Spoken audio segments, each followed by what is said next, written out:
Heatran is now a raid boss in Pokemon Go, so until January 15th, you have the opportunity to capture it. Of course, people want to know, how do I best beat down the Heatran raid? And how useful is Heatran in the Pokemon Go meta? Well, up ahead is a clip from my livestream SwagTips where I cover just that. Now, to let you guys know, this is going to be part 1 of a 2-part video.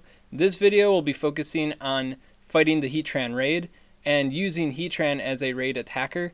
Part 2 is going to cover Heatran as a PvP Pokemon. Pokemon Go, PvP, if you're unaware, it's out, right? It's awesome. But yeah, clearly there's a lot to talk about with PvP Heatran, so I decided to cut the 2 topics apart and give you guys some shorter videos, right? So this is a graph of the Heatran counters, all movesets averaged, so all of Heatran's attacks averaged. Level 40 counters on this graph unless shown otherwise. For the Heatran raid, no dodging, and best friendship is assumed. You'll see that there are numbers throughout this graph, and these are breakpoints. These breakpoints correlate with a 15 attack IV and best friendship. So if you've got a lower friendship tier, or if you've got a lower attack IV, then you might have to power up your Pokemon a little bit more. So if you guys aren't familiar with the breakpoint tools, like just type in GamePress breakpoint tool, and then you can find out your own specific breakpoints for the Heatran raid. The x-axis is the TDO, total damage output, so basically how tanky your Pokemon is, more or less. And then the y-axis is DPS, so like how fast you're dealing the damage. And this green line here is the duo line. So as you can tell, duoing Heatran is quite easy. Now you might be sitting at home thinking like, wow, is Heatran like the easiest raid boss to beat to date?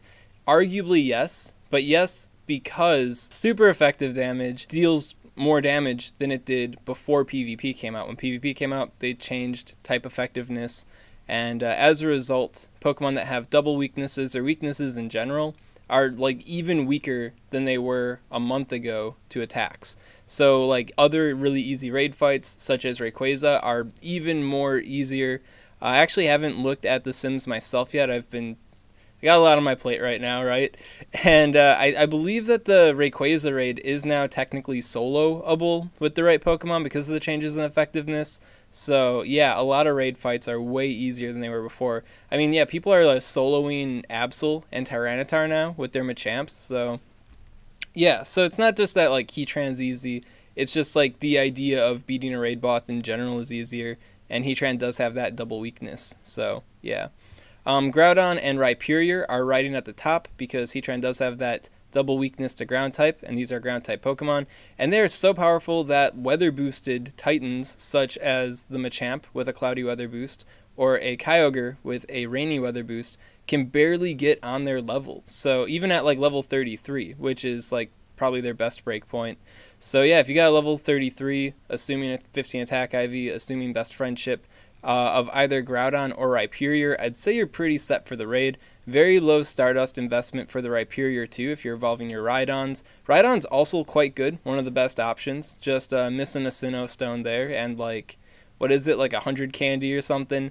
So yeah, so very powerful ground type Pokemon. Basically anything with a ground type attack is going to do good against Heatran. Even Sandshrew, right? Sandshrew over here is duo viable, which is just wild to think about. Like, I never thought I'd see the day. Yeah, so overall, sticking with ground type Pokemon with ground type attacks, very good. You know, fighting types and water types still aren't bad. They're quite good yet. But the ground types are going to be much better. This is definitely the type of raid boss that you really don't have to spend Stardust in. I didn't watch the video because, like, I don't watch videos in general. Like, nothing against Reversal, but I saw that he had a video where he's like, don't spend Stardust on, like, Heatran counters or something. And I imagine the content was kind of echoing this idea where it's like everything just womps it because of type effectiveness. So yeah, really easy fight to beat. Pretty low bar entry for the duo. Right here, I have the breakpoints, and this is best friendship with weather bonuses. So if it's sunny, you know, clear weather, rainy, etc. You know, quite a few options there, more than what are featured on the graph. So if you want to take a quick screenshot, you can do that. And this will be featured in the article on GamePress. So now we want to know, how does Heatran do as a raid attacker? And I regret to inform you guys that I didn't prepare a graph of Heatran like beating something, but I can give you some pretty good ideas. Right, what I want to get to with Heatran here is it's not about what attacks it has, because if you're using Heatran as a raid attacker, you're mostly going to be using Fire Spin and Fire Blast because, you know, when it comes to raiding, you want to have that advantage over what you're attacking, especially now with the new type effectiveness. Like, generalists are probably a lot less viable than they were in the past because specialists now deal even more damage and resist even more damage. And when it comes to resistances, Heatran's actually one of the best. Yeah, it's got all these resistances. You're going to make me count them. 10 resistances, right? Yeah, so 10 resistances. And you'll notice that some of these numbers are different than others, right? 62.5% damage from Dragon-type Pokemon and 39.1% damage from Bug-type Pokemon. Well, that's because Fire and Steel both resist Bug-type Pokemon, so that gives it an immunity tier doubled up resistance. In Pokemon Go, like, a normal type Pokemon attacking a ghost type Pokemon or a fighting type attacking a ghost, that's an immunity to resistance, and it treats it as having 2 resistances. Well, when you got dual type Pokemon like Heatran, well, its resistances stack as well in that same way.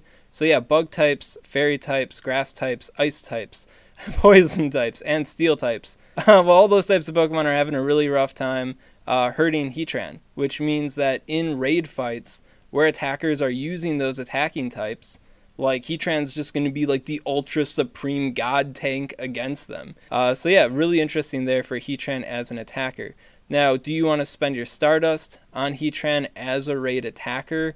Maybe not. For me, I always encourage people to save their Stardust for any sort of raid content until that content becomes available where you would want that Pokemon. For example, for the Heatran raid, if I was telling you to, like, not power up Groudon or not power up Rhyperior until something came out, well, that would be the thing that would come out that would inspire you to power it up to, like, level 33, right?